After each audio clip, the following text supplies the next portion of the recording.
শাপলা চত্বর হত্যাকাণ্ডের ঘটনায় ৬১ জন নিহতের তথ্য পেয়েছে আন্তর্জাতিক অপরাধ ট্রাইব্যুনালের তদন্ত সংস্থা। এর মধ্যে নিশ্চিতভাবে ৫৮ জনকে শনাক্ত করা হয়েছে বলে জানান ট্রাইব্যুনালের চিফ প্রসিকিউটর আমিনুল ইসলাম। মামলাটির অগ্রগতি নিয়ে চিফ প্রসিকিউটরের সঙ্গে হেফাজতে ইসলামের প্রতিনিধি দলের সাক্ষাতের পর এসব কথা জানান তিনি।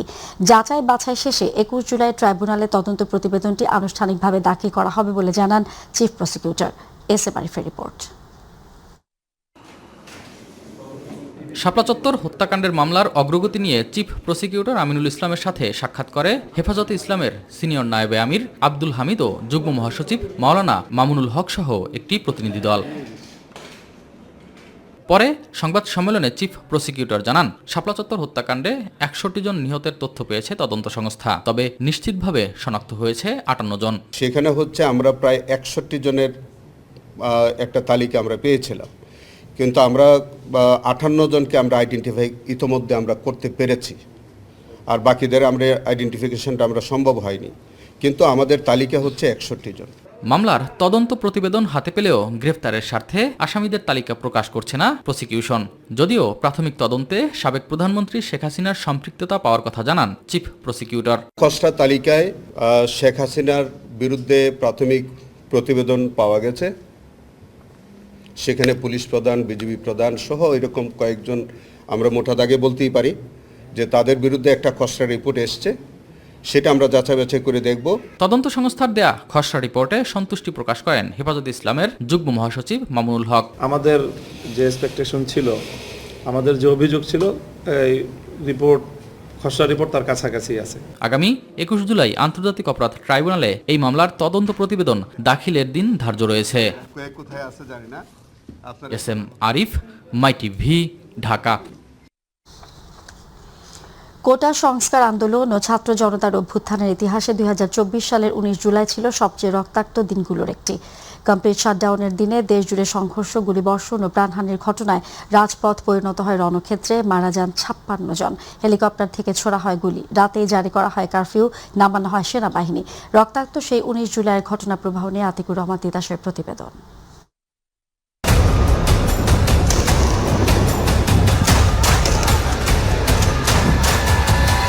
২০২৪ সালের ১৯ জুলাই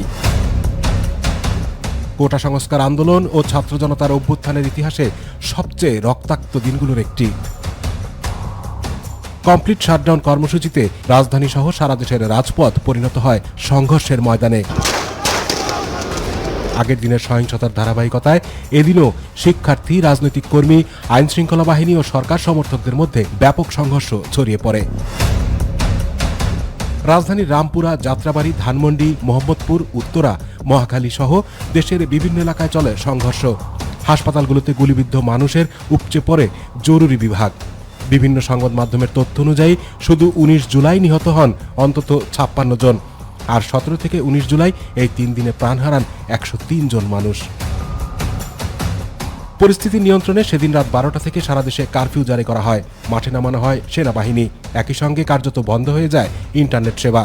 মধ্যরাতে আটক করা হয় বৈষম্য বিরোধী ছাত্র আন্দোলনের অন্যতম সমন্বয়ক নাহিদ ইসলামকে। এদিন নরসিংদী জেলা কারাগারে হামলার ঘটনায় ৮২৬ জন কয়েদি পালিয়ে যাওয়ার খবর আসে। রাজধানী ও দেশের বিভিন্ন স্থানে সরকারি বেসরকারি স্থাপনায় ভাঙচুর ও অগ্নিসংযোগের ঘটনাও ঘটে। মেট্রো রেলের কাজীপাড়া স্টেশন ক্ষতিগ্রস্ত হওয়ায় বন্ধ হয়ে যায় মেট্রো রেল চলাচল। দূরপাল্লার বাস, রেল ও অনেক আন্তর্জাতিক ফ্লাইটও স্থগিত করা হয়। একই দিনে সরকারের প্রতিনিধিদের সঙ্গে আন্দোলনের সমন্বয়কদের বৈঠকে উঠে আসে নতুন ৯ দফা দাবি। একদিকে কারফিউ, সেনা মোতায়েন ও প্রাণহানি, অন্যদিকে সাধারণ মানুষের আন্দোলনকে রাজনৈতিক রূপান্তর করার অভিযোগ। সব মিলিয়ে ১৯ জুলাই হয়ে ওঠে জুলাই গণ অভ্যুত্থানের ইতিহাসে এক রক্তাক্ত, সংকটময় এবং মোড় ঘুরিয়ে দেওয়ার দিন। আতিকুর রহমান তিতাস, মাই টিভি। গণভোটের রায় বাস্তবায়িত না হলে জনগণ গণতন্ত্র নির্বাচনী প্রতিষ্ঠানের প্রতি আস্থা হারাবে বলে মন্তব্য করেছেন জাতীয় সংসদের বিরোধী দলীয় নেতা ও বাংলাদেশ জামায়াতে ইসলামীর আমির ডক্টর শফিকুর রহমান।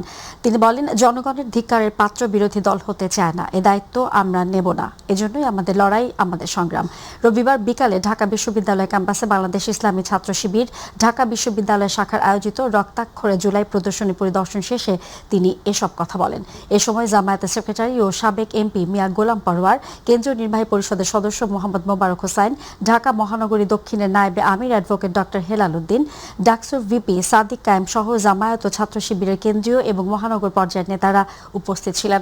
পরে জামায়াত আমির ডাকসুর নেতাদের সঙ্গে মতবিনিময় করেন এবং ইনকিলাব মঞ্চের সাবেক আহ্বায়ক শহীদ শরীফ ওসমান বিন হাদির কবর জিয়ারত করেন। এই সরকার হওয়ার আগে, নির্বাচন হওয়ার আগে সবাই চিৎকার দিলাম, বর্তমান সরকারি দল বলল, আমরা বললাম। এখন নির্বাচন হয়েছে, এখন আর সরকারি দল স্বাধীন বিচার বিভাগ চায় না, স্বাধীন দুর্নীতি দমন কমিশন চায় না, স্বাধীন মানবাধিকার কমিশন চায় না। আগের ফেসিবাদের আলোকেই তারা সবকিছু রাখতে চায়। আমরা বলে দিয়েছি, জনগণের সাথে আমরা বেইমানি করব না, জনগণের রায়কে অপমান করব না। আজ যদি গণভোটের রায় ব্যর্থ হয়, জনগণ নির্বাচনী এবং গণতান্ত্রিক প্রতিষ্ঠানের উপর আস্থা হারাবে, জনগণ ধিক্কার দেবে। সেই ধিক্কারের পাত্র বিরোধী দল বনতে চায় না। সকল দলের স্বাক্ষরিত জুলাই সনদ বাস্তবায়ন করা হবে বলে আশ্বস্ত করেছেন স্থানীয় সরকার মন্ত্রী মির্জা ফখরুল ইসলাম আলমগীর। তিনি বলেছেন, বিরোধী দলের সহায়তা পেলে সংবিধানের যেসব বিষয় সংশোধন করা দরকার তা সহজ হবে। দুপুরে জুলাই শহীদ সাংবাদিক সম্মাননা অনুষ্ঠানে তিনি এসব কথা বলেন। ইউসুফ আলীর রিপোর্ট। কথা শুনতে এসেছি প্রধানত।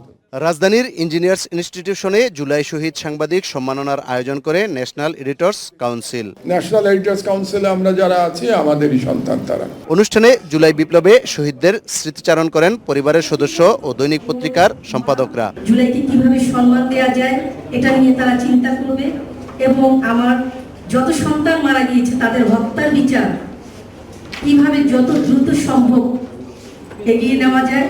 আজকে ওরা এতিম হয়েছে বিদায়, কিন্তু আমরা শহীদ স্বাধীন দেশে বাঁচতে পারতেছি, স্বাধীনভাবে কথা বলতে পারতেছি।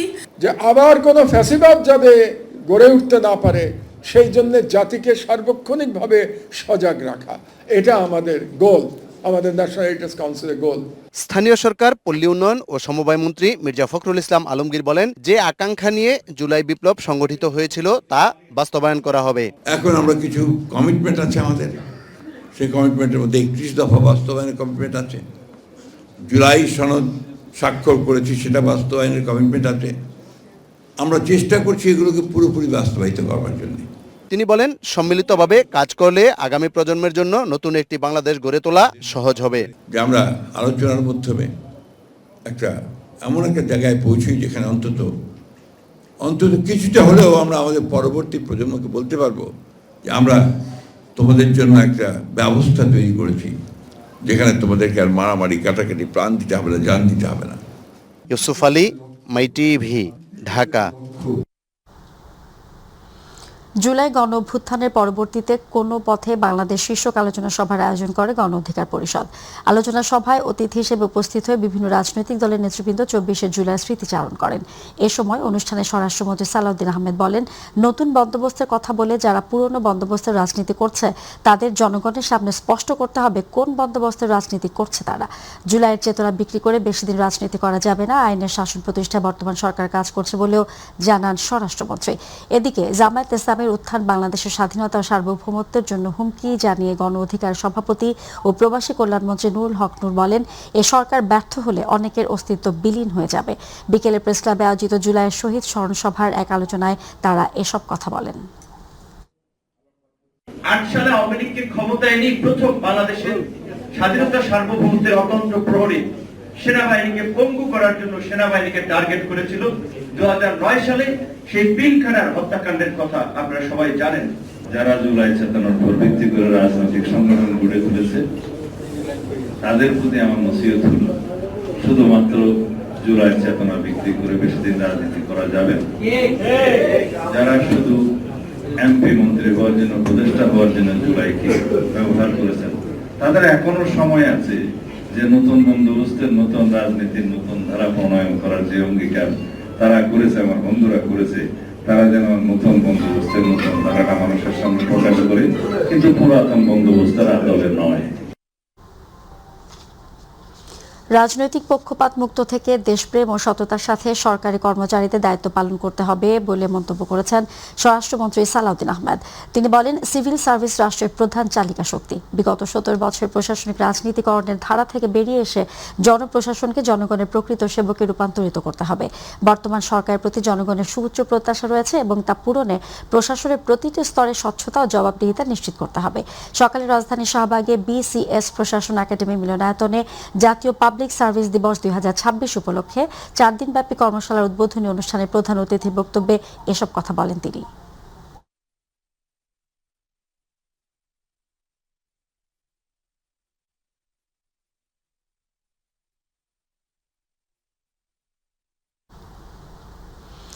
বিভিন্ন আন্দোলনের মাধ্যমে গঠিত সরকারের কাছে কখনো প্রত্যাশা পূরণ হয়নি, যা শেয়ালের কাছে মুরগি বর্গা দেওয়ার সাথে তুলনা করেছেন ইসলামী আন্দোলন বাংলাদেশের আমির মুফতি সৈয়দ রেজাউল করিম।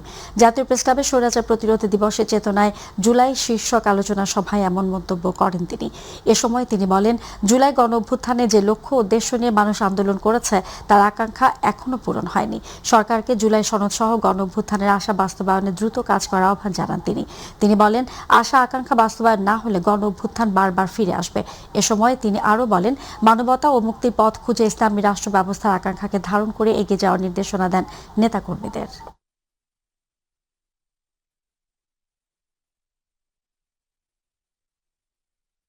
ভিতর বাহির এক মানুষ ছাড়া তাদের হাতে যদি ন্যস্ত হয়, তাই শ্রীগালের হাতে মুরগি বর্গা দেওয়ার মতো ইতিহাস বারবার আমরা দেখতে থাকবো।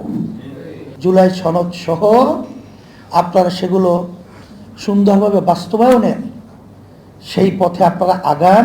যদি না আগান তাহলে আমাদের বাংলাদেশের ইতিহাস তো বারবার স্মরণ করাই দিচ্ছে, জুলাইও আপনাদেরকে স্মরণ করাই দিচ্ছে যে ক্ষমতা গদি কিন্তু চিরস্থায়ী না। অনিয়ম, দুর্নীতি ও মধ্যস্বত্বভোগী সিন্ডিকেট ভেঙে দিয়ে এবার নামমাত্র খরচে সরাসরি ফিফা থেকে বিশ্বকাপের মিডিয়া রাইটস কেনা হয়েছে বলে জানিয়েছেন তথ্য সম্প্রচার মন্ত্রী জহিরুদ্দিন স্বপন। সকালে তথ্য অধিদপ্তর সভাকক্ষে আয়োজিত সংবাদ সম্মেলনে তিনি বলেন, সাব লাইসেন্সিং দিয়ে বিশ্বকাপ ফুটবল সম্প্রচার খরচ প্রায় শূন্যের কোঠায় নামিয়ে আনা সম্ভব হয়েছে। 2022 সালের বিশ্বকাপের সম্প্রচার সত্য ক্রয়ের নামে দুর্নীতির অভিযোগ তুলে তথ্যমন্ত্রী বলেন, ওই সময় ফিফার কাছ থেকে প্রায় $32 মিলিয়ন মিডিয়া রাইটস কিনে সিঙ্গাপুরের একটি কোম্পানি। এরপর তমা কনস্ট্রাকশনকে মধ্যস্বত্বভোগী হিসেবে যুক্ত করে তাদের কাছ থেকে 98 কোটি টাকা দিয়ে খেলা সম্প্রচারের সত্য কিনে নেয় বিটিভি। হাসিনার আমলের বিশ্বকাপ, সেখানে কিভাবে বিশ্বকাপ দেখানোর নামে দুর্নীতি হয়েছে, টাকা লুটপাট হয়েছে, মধ্যস্বত্বভোগীরা ব্যবহার করেছে, রাষ্ট্রের অন্যান্য ক্ষেত্রে যেভাবে লুটপাট হয়েছে এখানেও কিভাবে হয়েছে। আর এই সরকারের আমলে, আমাদের নেতা তারেক রহমানের সরকারের আমলে তার নির্দেশই ছিল মন্ত্রী হিসেবে আমার প্রতি, যে খেলা দেখাতে হবে কিন্তু দেশের এই করুণ অর্থনৈতিক অবস্থার ক্ষেত্রে কোনো টাকা খরচ করা যাবে না। ঠাকুরগাঁয়ে প্রায় 15 বছর আগে সংঘটিত এক শিশু ধর্ষণ মামলার রায় ঘোষণা করেছে শিশু সহিংসতা দমন ট্রাইব্যুনাল। রায়ে 3 আসামিকে আমৃত্যু কারাদণ্ড এবং আরও 3 আসামিকে যাবজ্জীবন সশ্রম কারাদণ্ড দেওয়া হয়েছে। দুপুরে শিশু সহিংসতা দমন ট্রাইব্যুনালের বিচারক ও জেলা জজ আলী মনসুর এ রায় ঘোষণা করেন। আদালতের রায় অনুযায়ী প্রধান 3 আসামি মোহাম্মদ আনিস রানা, মোহাম্মদ সাইফুল ইসলাম ও মোহাম্মদ দুলালকে আমৃত্যু কারাদণ্ড এবং প্রত্যেককে 2 লাখ টাকা অর্থদণ্ড দেওয়া হয়েছে। তাদেরকেও ফৌজদারি কার্যবিধির 35A ধারার সুবিধা কিংবা জেল কোড অনুযায়ী কোনো ধরনের রেমিশন সুবিধা পাবেন না। এছাড়া অপর 3 আসামিকে যাবজ্জীবন সশ্রম কারাদণ্ড, প্রত্যেককে 1 লাখ টাকা অর্থদণ্ড এবং অনাদায়ে আরও 1 বছরের সশ্রম কারাদণ্ড দেওয়া হয়েছে। আদালত চায় আরও নির্দেশ দেন, দণ্ডিতদের কাছ থেকে আদায় করা অর্থ ভুক্তভোগীর ক্ষতিপূরণ হিসেবে প্রদান করা হবে। বাংলাদেশের জীবনধারা ও বিনোদন খাতে নতুন মাত্রা যোগ করতে আকিজ ইনসাফ গ্রুপ উদ্বোধন করেছে দ্য গ্র্যান্ডিয়ার ও প্ল্যাটিফিল্ম একই ছাদের নিচে প্রিমিয়াম ডাইনিং ও আধুনিক বিনোদনের অনন্য সমন্বয়। আনুষ্ঠানিকভাবে প্রতিষ্ঠান দুটির উদ্বোধন করেন আকিজ ইনসাফ গ্রুপের ব্যবস্থাপনা পরিচালক জনাব শেখ জামিল উদ্দিন। দ্য গ্র্যান্ডিয়ারে মিলবে দেশি বিদেশি খাবার, নান্দনিক পরিবেশ ও উন্নত সেবার অভিজ্ঞতা। আর প্ল্যাফিনটি হবে আধুনিক গেমিং, ইন্টারঅ্যাক্টিভ আকর্ষণ ও প্রযুক্তি নির্ভর বিনোদনের নতুন ঠিকানা। পরিবার, বন্ধু ও সব বয়সী দর্শনার্থীদের জন্য এই দুটি উদ্যোগ আন্তর্জাতিক মানের আতিথেয়তা ও বিনোদনের নতুন অভিজ্ঞতা তৈরি করবে। দ্য গ্র্যান্ডিয়ার ও প্ল্যাফিনিটি বাংলাদেশের প্রিমিয়াম লাইফস্টাইল খাতে নতুন অধ্যায়ের সূচনা করেছে। Walton SDG brand champion awards 2026-এ 3টি ক্যাটাগরিতে পুরস্কার অর্জন করেছে। সাশ্রয়ী ক্লিন এনার্জি, জলবায়ু ও পরিবেশ এবং বর্ষসেরা টেকসই ইলেকট্রনিক পণ্য প্রস্তুতকারী প্রতিষ্ঠান ক্যাটাগরিতে এই স্বীকৃতি পায় প্রতিষ্ঠানটি। শনিবার রাজধানীর রেডিসন ব্লু ওয়াটার গার্ডেন হোটেলে আয়োজিত অনুষ্ঠানে ওয়ালটন হাইটেকের AMD Mohammad Yusuf Ali, senior executive director Mohammad Abdullah Al Mamun, Shahjalal Hossain Limon, Tanvir Anjum ও Protik Kumar Modak, chief marketing officer Zoheb Ahmed এবং ইএইচএস অ্যান্ড সাইজ স্টেবিলিটি বিভাগের প্রধান মোহাম্মদ মোস্তাফিজুর রহমান রাজু পুরস্কার গ্রহণ করেন। পুরস্কার প্রাপ্তির পর এএমডি মোহাম্মদ ইউসুফ আলী এ অর্জনে সন্তোষ প্রকাশ করে সংশ্লিষ্ট সবাইকে ধন্যবাদ জানান। Sustainable brand initiative, Bangladesh brand forum ও বাংলাদেশ ইনোভেশন কনক্লেভের উদ্যোগে এই পুরস্কার প্রদান করা হয়।